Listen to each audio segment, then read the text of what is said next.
So I'm a lecturer in the School of Merchandising and Digital Retailing within CMHT, so that's basically the College of Merchandising, Tourism and Hospitality.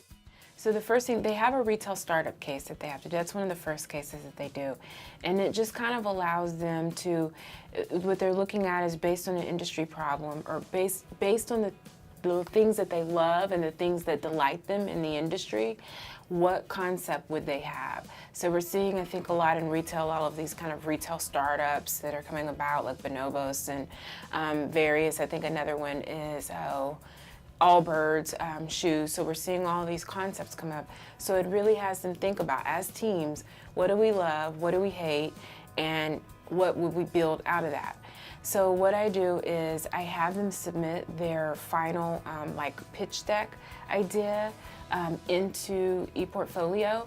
And one of the things I like about that, it gives them a finished product to share with employers when they go on interviews. One of the things about this is they're going through this project, some elements of this project, so they, build their concept based on what they love or what frustrates them. So I got a lot of things, for example, from students about sizing issues. Like one of the guys, this is an example in one of my classes, he is, a plus size man, and he has trouble finding a lot of clothes that fit him. So, fit issue is a huge concern, and so their concept was to basically build this startup that catered to this specific segment of the population. So one of the things that's really interesting, they submit their pitch decks. It has all their ideas in it. It talks about their mission, vision, and values, how the idea was born, and even I have them do like a profit and loss statement so they can kind of go through, what is this going to cost us? It's almost like Shark Tank. That's how I pose it in classes. It's kind of like you're pitching your concept for Shark Tank and you want to know, what would somebody want to know in order to invest in my idea? And one of the very cool things about that is at the end of this assignment, they all vote, or they invest. So I give them like $1,000, fake money, and they're able to invest in their favorite concepts. So one of the things I like about Foliotech is that it allows them to have this thing that they've built with their teams and to share that with employers so they have a finished body or a finished product if they're going on interviews and things of that nature. I also think it helps me because, the students have nothing when they finish most of these classes, or they have it, but are they keeping it? And it's in Canvas or wherever, I'm not going back to that. So it's really for the benefit of them. And it's seamless for me because I honestly, as I was going through grading, I didn't have any issues.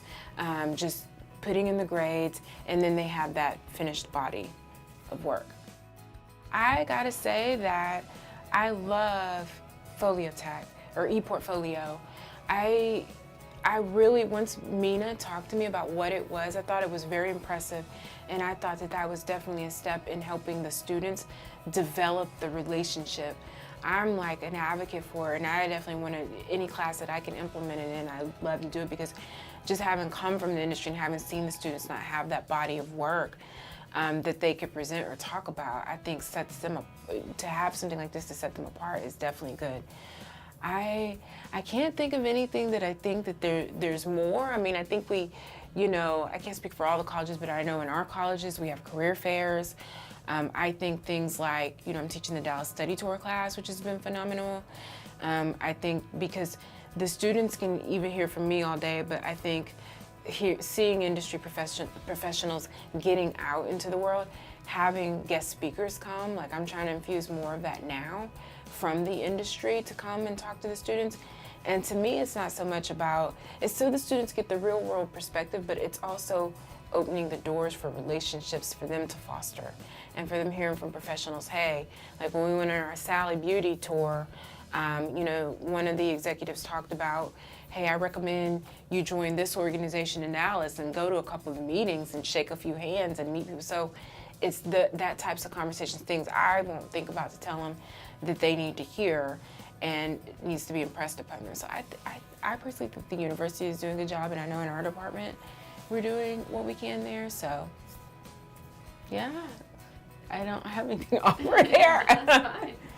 Do you have any takeaways that you'd like to share with other faculty based on your experience with Career Connect? Utilize it. One of the things I like is that Mina has been really good at just like, answering any questions, things like that, helping me out, setting things up. I've been on board with it.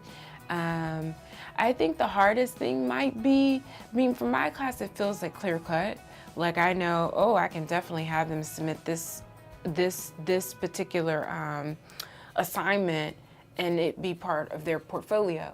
But I think for some classes, maybe it is a little bit tougher to figure out, is that something they should have in their portfolio? But I would say the one thing that I will say I think has helped me is if I look at the core competencies and then take a fair look at my assignments and see how it matches up with my assignments and the objectives I have for each assignment. That's the best way I can say. Like teamwork, I know in our department we seem to have, a lot of classes where they're working on teams. So even if they're not, problem solving, that's got to be something. I don't know about all the other curriculums, but that's huge to me.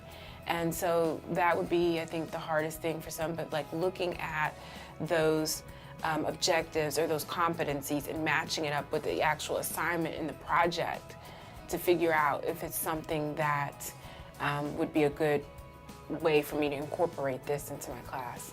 Because, I think it's important, especially, and obviously it depends on the role too that the student is going after.